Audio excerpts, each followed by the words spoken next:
chapter 13. Romans chapter 13 verses 11 to 14. Romans 13, 11 to 14. Kunana dito, do this, knowing the time that it is already the hour for you to awaken from sleep. For now your salvation is nearer to us than when we believe. The night is almost gone, and the day is near. Therefore, let us lay aside the deeds of darkness and put on the armor of light. Let us behave properly as in the day, not in carousing and drunkenness, not in sexual promiscuity and sensuality, not in strife and jealousy, but put on the Lord Jesus Christ and make no provision for the flesh in regard to its lust. Okay, sa ating pagpapatuloy sa ating verse by verse study ay nasa chapter 5 ng Ephesians tayo. So, sa ating verse by verse ay narating natin tong part ng ating pag-aaral, yung the third portion, in imitating Christ. So, in imitating Christ, nakita po natin that we need to walk, kailangan po natin lumakad bilang isang pantas, to walk wisely. Masapol nga, magnatayo, agbyag tayo nga masirib. So, kasano tayo nga agbyag? Paano? Una, nakita natin that we have to walk circumspectly. Yung word na circumspectly, ibig sabihin, exactly or saktong-sakto na naaayon sa salita ng Diyos. Kaya ba natin yan? Kaya po natin sa tulong ng banal na Espiritu at sa pagsunod ng kaniyang mga salita. So we have to walk circumspectly, exactly ayon sa salita ng Diyos. Pangalawa, in walking wisely, nakita po natin that we need to buy up the time or walk buying up the God-given opportunities. Yan sa verse 16, yung walking circumspectly sa 15. Verse 16 is buying up God's given opportunities. Na ang Diyos ay may binigay na opportunities, pagkakataon sa bawat isa sa atin para gumawa para sa Kanya at para sa ating kapwa tao, mas lalo na sa kapwa nating mga mananampalataya. So makita po natin na nagamit dito is redeeming the time or buying up the time. Bakit buy up the time? Sabi nga, time is gold. Ibig sabihin, opportunity is fastly fading. Talagang yung mga opportunity na binibigyan ng Diyos, yung mga time na ito na binibigyan ng Diyos ay kaya daling lumipas. Isang tulog lang, tapos na ang 2026 Parang ganun ba? And then we have to look back, ano ba ang mga nagawa natin para sa Diyos at para sa ating kapwa mananampalataya. So we need to redeem the time. We need to buy up. Gamitin natin ang ating mga oras para sa ikapupuri ng ating Diyos. And then sa verse 17, we have to walk discerningly. Sabi, do not be foolish, but understand what the will of God is. Kung ano yung kalooban ng Diyos, yun yung gawin natin. Kaya wag po nating maging full, hangal. Bagkus tayo po ay maging isang pantas at we see, makita po natin yung kalooban ng Diyos at yun po yung ating masundin sa ating buhay. Paano yung kalooban ng Diyos? Andito po siya nakasulat. Kaya hindi po natin malalaman ang mga kalooban ng Diyos kung hindi po natin babasahin, hindi po natin pag-aaralan. And actually, sa ating mga pinag-aaralan, dito po natin nakikita yung mga kalooban ng Diyos. So, meron po yung mga imperatives, yung mga command. Dangay tayo dyan bilbilin nga nakita tayo. Kaduan siguro maamuto yung nabilin dyan, 10 Commandments. But anyway, that's part. Pero sa ating pinag-aralan sa nakaraan, nakita na po natin yung ibang mga imperatives na kailangan po natin gawin. So, pagdating po natin ng verse 18, Sabi po, and do not get drunk with wine, for that is dissipation, but be filled with the Spirit. Itong verse 18, ito po yung conclusion ng mga present imperative na may kasamang Greek negative me. Na nag-umpisa sa verse 26 ng chapter 4. Na kung saan meron po dito yung mga pinagbabawal na di dapat gawin ng isang mananampalataya. Na minsan po, ito po yung ating ginagawa. Kaya, nakita natin, a present imperative or a Greek negative plus the present imperative is either a prohibition or a cessation. So, palagi po, sa nakita po natin, kadalasan po cessation. Kunana, kahit nasaon, isardeng yuta ar-aramidon yung abasol. So, ano ba yung mga binilin sa atin na kailangan po natin ihinto? So, going back, kailangan po natin, sabi nga nila, ang lunas, ang gamot sa pagiging ulyanin ay reminders or paalala. So, let us be reminded. So, ano ba yung mga nabigay sa atin na yung mga dapat nating mga gawain na dapat nating ihinto? Na yun yung ginagawa natin bilang isang mananampalataya na dapat hindi. So, ang sabi sa verse 26, sabi po, be angry and do not sin. Do not let the sun go down on your anger. So, ano yung kalooban ng Diyos? Yung magalit ka, pero hindi ka magkasala. Pwede ba? Pwede. Si Kristo nga nagalit. Pinagalitan yung mga nagtitinda doon sa temple, di ba? Pero di siya nagkasala. Kasi yung galit na ito ay it is wrought or it is given, bigay ito ng banal na espiritu. At sabi, do not let the sun go down on your anger. Do not let the sun go down on your anger. Bakit ba? Kasi dito, when the sun go down, anong ginagawa ng mga Hudyo?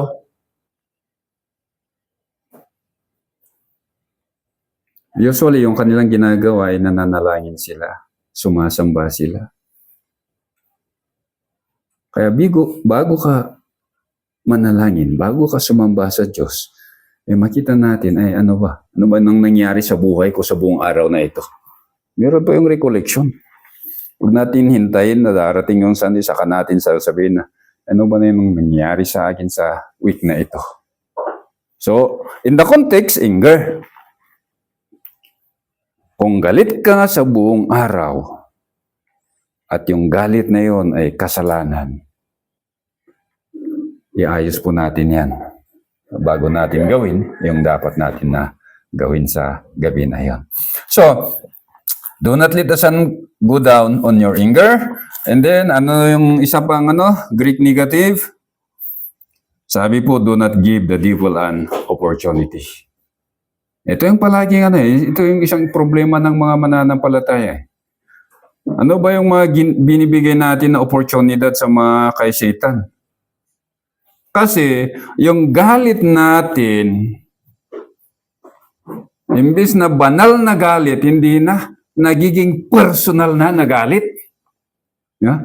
Magkaiba po yung personal na galit at banal na galit. Yung banal na galit po, nagagalit ka kasi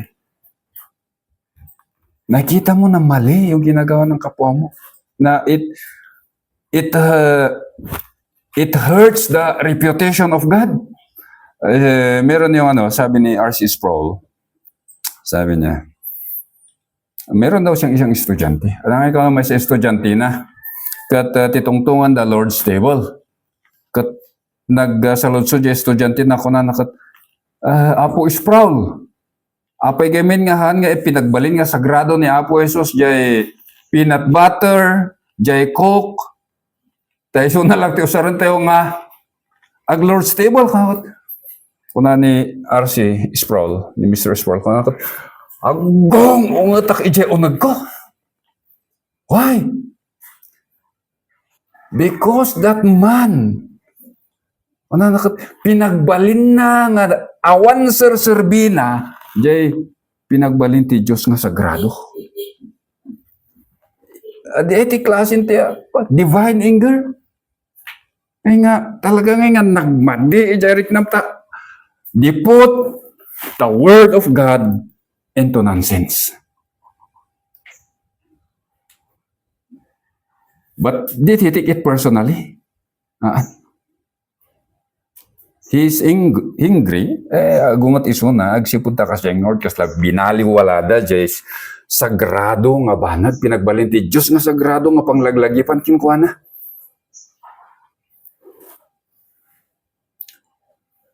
But he did not give the devil an opportunity. Kasi, then, insuro na, Jays, estudyante na. We should not make the things that is sacred into nonsense. Maminsan kasya tayo. Amute yung masagrado, mapantayo dyan nga kasla pinagbalin tayo may ayam. So do not give the devil an opportunity. So in anger, ito yun. Sa verse 28, let him who is still no more. Isa pa ito na Greek negative.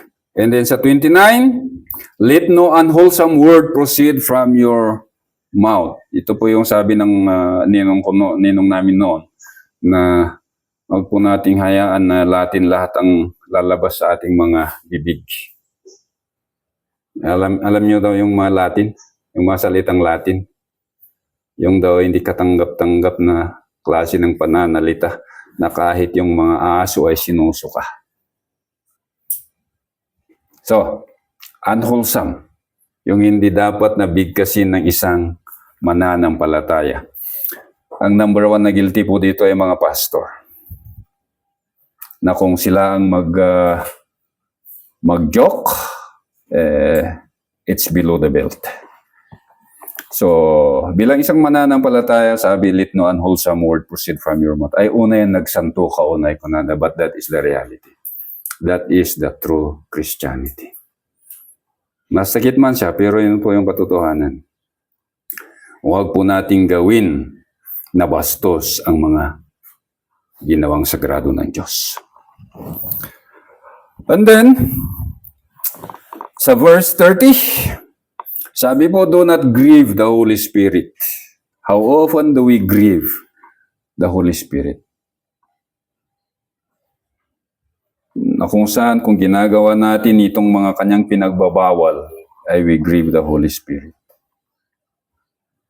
Tao rin yung banal na Espiritu eh. He is a person in the Trinity. Kaya, pag may sinabi po tayo, may ginawa tayo na it's against the Word of God, malulungkot siya.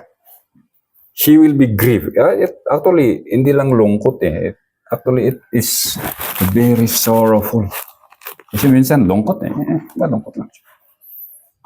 But actually, grieving really comes from the heart. Talagang sakit.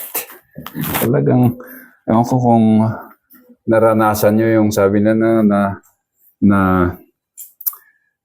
meron kang gustong ma-attain sa buhay o kaya sa love life, sabi nila, pero nagkaroon ng broken-heartedness na di mo talaga ma-explain kung ano yung nararamdaman na lungkot. Sobrang lungkot. So ito, sabi, do not grieve the Holy Spirit of God.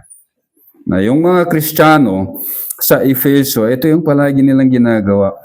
Hindi naman lahat siguro, iba sa kanila, ito yung kanilang ginagawa. They grieve the Holy Spirit. Na minsan, pati tayo din, we do that. Sabi ng Banal na Espiritu, buy up the time.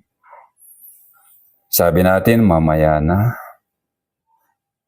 And then, when mamaya comes, wala na. Busy na tayo talaga. So, ang dami po. And then sa chapter 5, chapter 5 verse 3 and 4, sabi, but immorality or impurity or greed must not even be named among you as is proper among saints. And there must be no filthiness, silly talk, or coarse jesting which are not fitting, but rather giving of thanks. Huwag po sana tayong matawag na mga ito. Let us not be named as such. Dapat talaga, kung tatawagin ka bilang Kristiyano, that is from out of respect. Na talagang nakita sa buhay mo na ikaw ay imitators of God. Diba, meron yung pagkakaiba, yung pagtawag sa'yo bilang Kristiyano out of respect at saka out of yung para bang pinapahiya ka. Diba? Ay, Kristiyano ka, no? Kasi they do not see in our life yung Kristo na sinasabi natin na nasa puso natin. Kaya sabi dito, stop being named as such.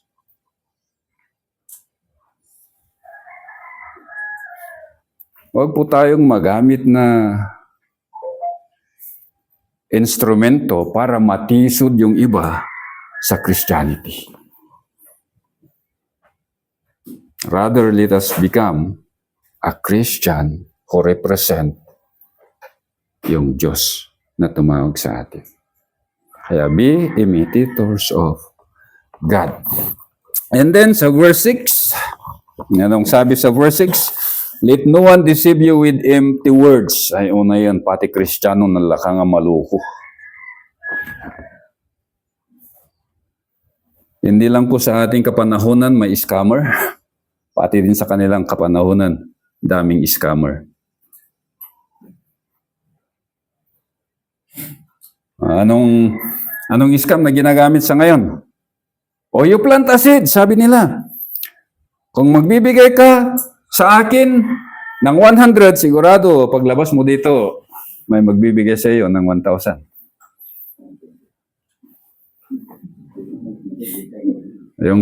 Yung panalangin kahapon, nilagpasan pa yung standard ng Diyos.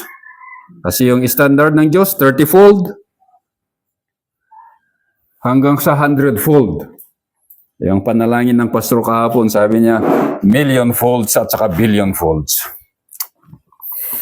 Sabi ko, sobra naman ang standard na yan. Di naman yan yung ginamit ng Panginoon. Sulit na antisibyo. Yung mga ibang Kristiyano dito na scam sila. Kaya sabi ng Diyos, huwag kayong pa-scam.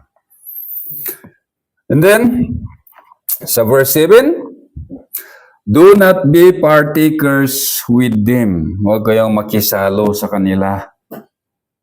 Hayaan lang sila na sila yung gumagawa. Huwag kayong kayo pa lang makinayon. Pakita na lang na tayo kat gartem tayo iti whatever. Kaya sabi, do not be partakers with them.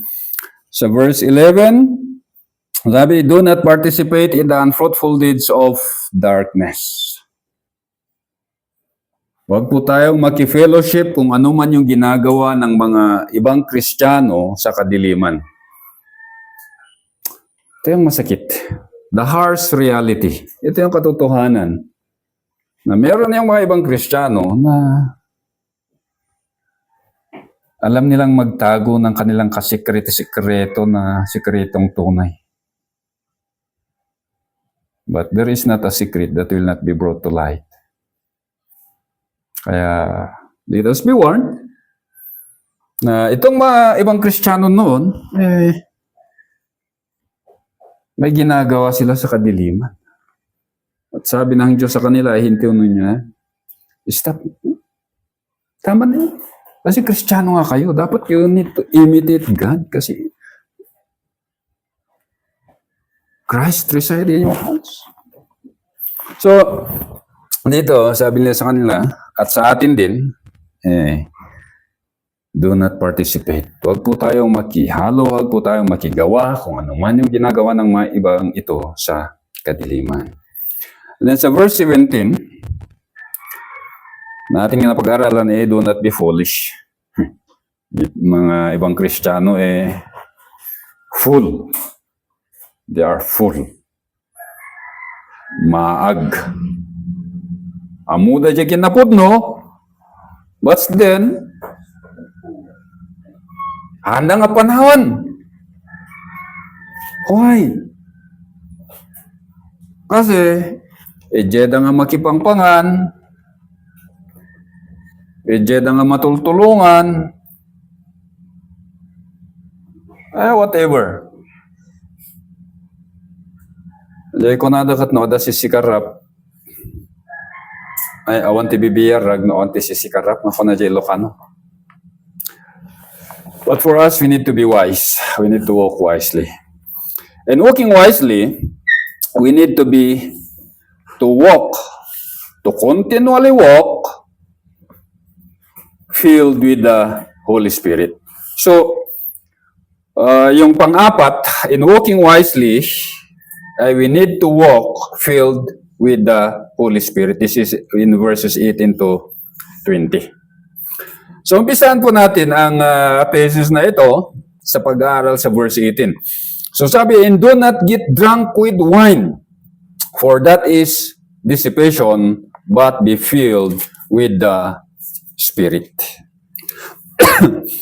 So, nakita po natin na ang dami po yung mga sinasabi ng banal na Espiritu na dapat ihinto ng mga Kristiyano sa Efeso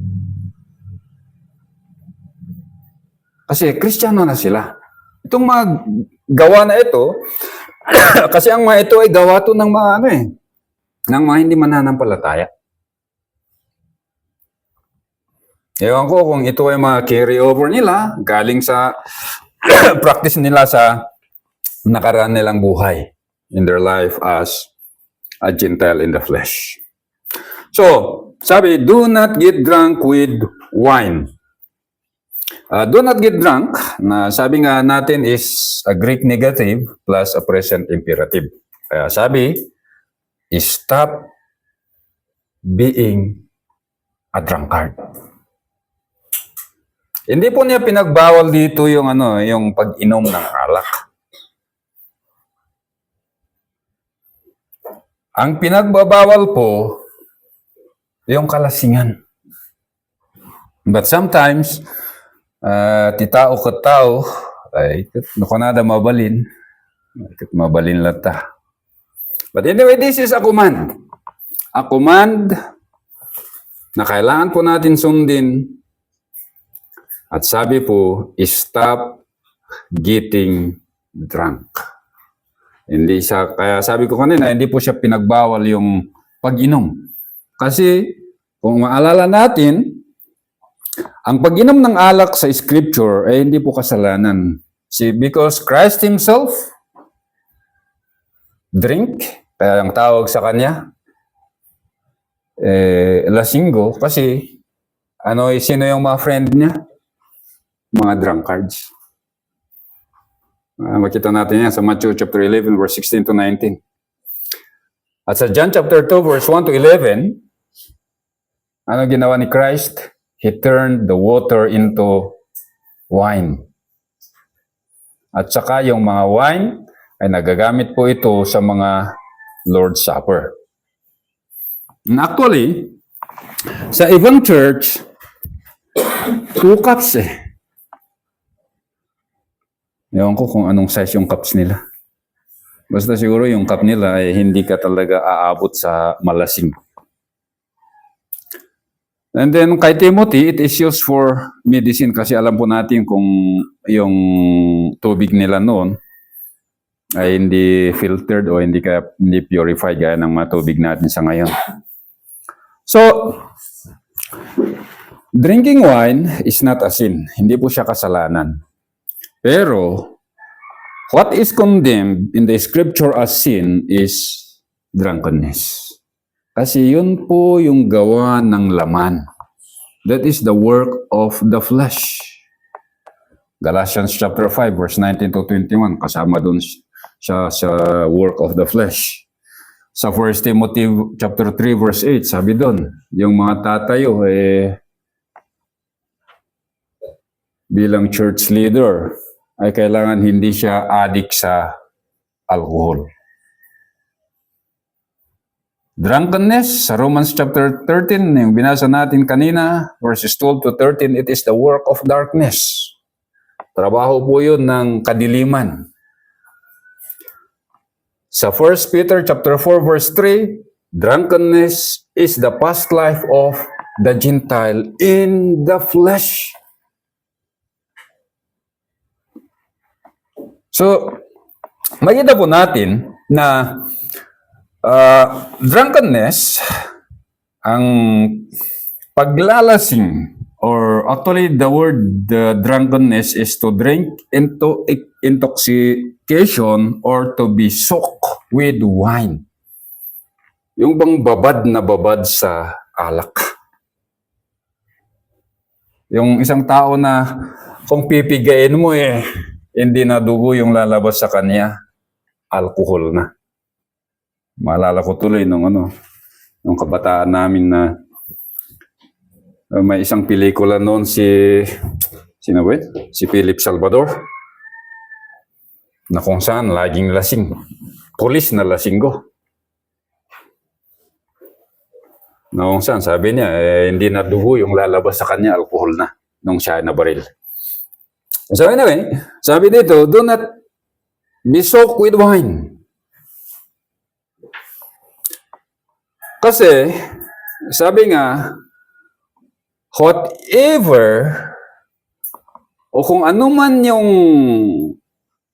in something that you are soaked with, yun po yung magkukontrol sa inyo.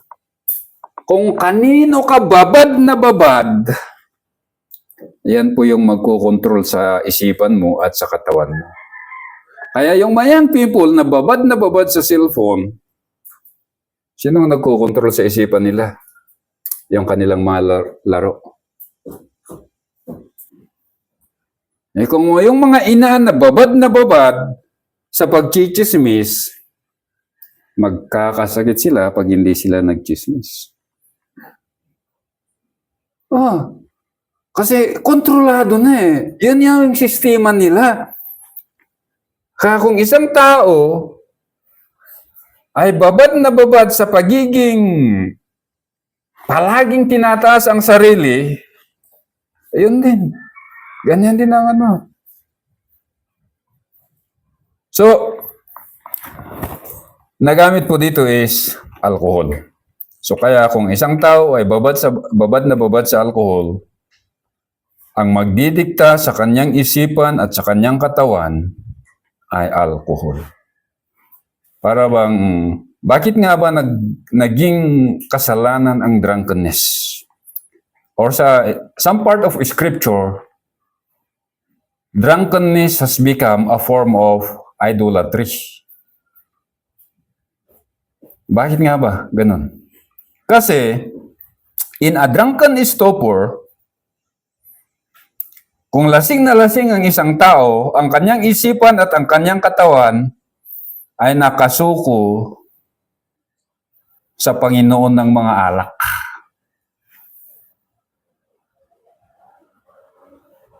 The mind and the body is surrendered to the Lord of the wine. Kaya sabi, uminom ka, pero huwag kang maglasing. Bakit? Kasi drunkenness is dissipation. Dissipation or debauchery. Kahalayan. O kaya sa Grego, ang nagamit po dito is asoteia. Asoteia, ibig sabihin, walang pag-asang maligtas. Or out of control behavior. Hindi mo na maliligtas yung katinuan ng pag-iisip at kalakasan ng katawan pag ang katawan ay babad na babad sa alcohol. Kaya walang kaligtasan.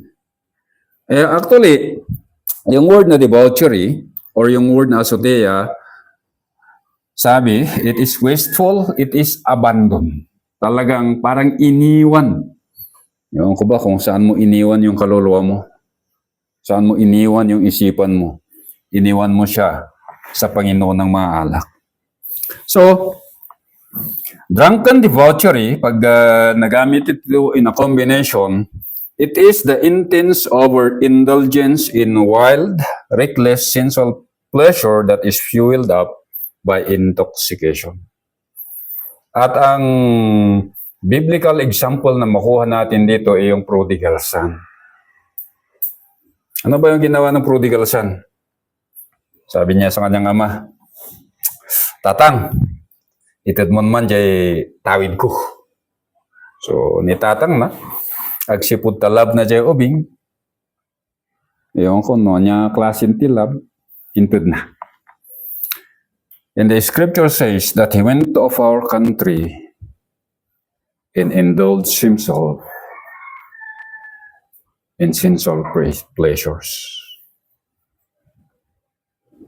Aging gana nga na ibos, hindi ay nga dinawat na kanamana. So nga Luke chapter 15 verse 13, kanana, in not many days, the younger son gathered all together and took his journey into a far country, and there he wasted his substance with riotous living. Ito po yung Greek word natin, yung riotous, ito po yung Greek word natin na asotea. So makita po natin yung yung magiging resulta ng pagpapabaya spiritually. Pag pinabayaan po natin yung ating spiritual life at isusuko po natin ang ating buhay, ang ating isipan sa ganitong klase ng buhay, ay talagang mawawala po tayo or mapapariwara tayo. Malalagay po tayo sa alanganin, bagamat ligtas po tayo kasi Kristiyano na tayo. Because our salvation depends on the work of Him who called us. Pero yung buhay natin magiging ay unay mutan. Nadya biyag tayo ko agbalin nga nakaladladingit. Agbalin nga problema. Iti unag iti balay. Iti unag iti community. That instead of becoming a light, we become the problem because of this. Kaya sa mga Kristiyano dito sa Efeso, ito po yung kabilin-bilinan ng Diyos sa kanila. Kasi naging mahirap sa kanila. Alam natin yung buhay noon eh. Efeso, center of idolatry, center of prostitution, lahat andun na. So 1 Peter chapter 4 verse 3 and 4, 1 Peter chapter 4 verse 3 and 4, ito po yung sabi ng Diyos sa mga mananampalataya na sinulatan ni Pedro. For the time that is past suffices for doing what the Gentiles want to do, living in sensuality, passions, drunkenness, orgies, drinking parties, and lawless idolatry. With respect to this, they are surprised when you do not join them in the same flood of debauchery they maligned you. Kaya sabi niya, that is in time past, umanay diyayon, jebiyag yu idi. Agbalbalik kayon. Kat na agbalbalik kayo kanana, mas daaw da, nuhaan ka, makinayo ng kadakwada, kat anya ti aramidon na kinyam, o yawon da ka. Kat katawaan da ka. Pagbalinan da ka. Nga mono-mono. But then, bear in mind, mga kapatid, that it was God who called us. Kanya isyuda, not them. So, instead of being drunk with wine, anong sabi ng Diyos? But be filled with the Spirit. Mapuno po tayo ng banal na Espiritu. So, meron po dito yung Allah. Ito po yung strongest Greek word for contrast. Sabi dito na imbes na ikaw ay babad na babad sa alak, ba't hindi ka na lang babad sa banal na Espiritu? So there is a choice given. Sa ating kaligtasan, wala pong choice na nabigay. We are saved by the finished work of our Lord Jesus Christ. We place our faith in that finished work. Pero dito, we have a choice. Saan mo gustong mas babad yung buhay mo? Sa alak? O kaya sa mga ibang bagay na maglalayo sa atin sa Diyos? O kaya mas piliin po natin maging babad sa banal na Espiritu? But then, hindi po ito choice. Ito po ay isang imperative, isang command na kung saan mapuno kayo ng banal na Espiritu. Na instead of being babad sa alak, babad na lang po kayo sa banal na Espiritu. It is a command. Na kailangan ito yung buhay ng isang mananampalataya. Na palagi pong tayo ay babad sa banal na Espiritu. Ito po yung ito po yung isang, anyway, sabi ko nga, malaking grievances of the Holy Spirit. Kasi hindi po tayo babad sa banal na Espiritu. Bakit nga ba sinasabi ko ito? Sa may mga trabaho, talagang bigay na bigay sila sa kanilang mga trabaho. Walang sakit. Walang anumang dahilan para umabsent sa trabaho. Pero pag sa church, ikaw na dyan, pastor kayo di, no nag-sipngat titangatang, tapos ingkas dyan na dyan, iman na dyan tawa, kat natutudan ti, ang kamo no, takin ti bilit, no, anya ditan. Kuna nakot, ay, praise the Lord, agtudtudo. Hanakon nga mapan makimisa.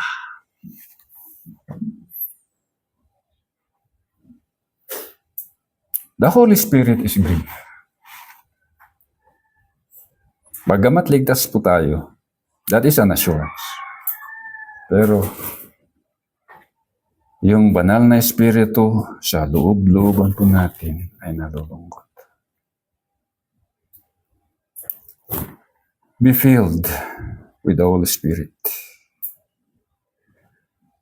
Ito po yung buhay ng isang mananampalataya na kailangan po nating palaging puno ng banal na Espiritu para walang puwang yung kasalanan sa buhay natin. Pero pag hindi po tayo puno ng banal na Espiritu, wala. Itong mga pinagbabawal na gawain ng isang Kristiyano ay ito po yung ginagawa natin. Kaya it is a challenge. To be filled with the Holy Spirit takes discipline. Kailangan po talaga ng disiplina. A discipline in prayer, a discipline in scripture reading, a discipline in corporate worship services. Kasi pag tayo po ay liliban sa mga doon, wala po talaga. Walang mangyari sa buhay natin. Magiging fleshly na po yung ating mga paggawa. Actually, there are three means or three possible means na kung saan tayo po ay gumawa para sa Panginoon. Una, flesh, yung laman. Kasi, anong dahilan na gumagawa ka? Either natatakot ka kay pastor or nahihiya ka kay pastor or because of pride. pakita rin natin na kaya natin. Pangalawa, yung mga fanatical. Marami pong Kristiyano ang mga fanatics. Bakit ba fanatics? Ay, gawin ko to para i-bless ako ni Lord. Yung mindset na ganun. Ay, aramidak man dito, tapno barbarang lita, bindisyon anak ni Apo Diyos, itod na jay ko. Daw-dawatak kinyan. Suhulan da ni Apo Diyos iso. Fanatical Christians. And there are those professional Christianism. Sino ba yung mga professional Christians? Ito po yung mga dancing with the music Christian. Kung saan sila, ay, dito ayak na iwagay. Nonya terarami doon, dahil klase ti panagdayo, ay, hindi bali, datayo amin. These are the professional Christians. Na kung saan sila, they could blend anywhere in at any time. Pero, ang sabi po sa atin, ang tunay po na mananampalataya, ang buhay po niya ay palaging puno ng banal na espiritu. Babad siya sa banal na espiritu kahit saan ka man. Sa trabaho ka man, sa lugar kung saan ka nag-iisa, yung isipan po natin ay palaging konektado sa Kanya. At ito po yung ito po yung kautusan na binigay sa atin. Kailangan po natin palaging mapuno. That is, the word is pleroo. Pleroo, ibig sabihin to be full to the brim. Punong-puno. Tapno adda iti aglepyas. Nyang ipiman ti aglepyas, no, kan nga napuno. No, tinang puno kot arak, siyempre ti aglepyas arak. No, tinang puno kot Espiritu Santo, ti aglepyas Espiritu Santo. No, tinang puno kot kinapalangwad, siyempre ti rumor kot kinapalangwad. Adda kang agpaeso jay sangong kang kantang gayam. Iday-dayaw kon itantanok mo ti bagi. Sa kanto ko na, ay niya po Diyos ti madayaw ijay kantak. Inpakitam lang gayam nga kayam mat. So, there are a lot of challenges for us as a Christians, but then, the command, itong kautusan, ay palagi pong kailangan nating isipin na kailangan po nating palaging babad sa banal na espiritu. At sabi ko kanina, disiplina po ang kailangan. It is a discipline of prayer, a discipline of Bible reading, and a discipline of attending church activities. Bagamat there are times na talagang hindi po tayo maka-attend, but sana in our personal life, in our private prayer life, in our private devotion, meron po ang mga yan. Kasi alam ko po sa mundo natin na ating ginagalawan, there are works of mercies. Kung saan sinasabi nila, or there are victims of the system. Ano pa yung isa? Nakalimutan ko na. Pero meron yung in the theology of work. So, mga kapatid, be filled, be continually filled by the Holy Spirit. Ito po ay present passive imperative. Ibig sabihin, we allow the Holy Spirit na palaging punuin po niya tayo para magawa po natin ang kanyang mga kalooban sa buhay natin. Shall we pray? Father God, we thank you for this reminder. We do accept the reality na minsan po sa buhay po namin ay puno po yung buhay namin sa aming mga trabaho, puno po ng alak, puno po ng gadget, puno po ng pride, puno po ng takot. Kaya minsan, Lord, yung mga lumalabas sa buhay namin ay hindi kaaya-aya sa inyo. But Father, we pray that may you continually enable us to spend time with you in prayer and in Bible reading, and to spend time together as members of the body of Christ in corporate worship, strengthening, encouraging each other, Lord, knowing that it is or we are now. Ada kami na po Diyos iti mododi nga panimpo. Iso nga po, da kayong ordi patuloy nga. Mangpalagip ka da kami. Tapno ijay ka di Apo Diyos, tayo ito nga biyag. Ngayon pabulo Diyo, mausar, mamangitod dayaw kan gloria. Itinagan nyo, akas surutan mi, ni Apo mi, nga Diyos. So Father, we thank you. And amin na gitoy, dawat kang kararagmi, baban, tinapatig nga nagan ni Apo Meso Kristo. Amen. Amen.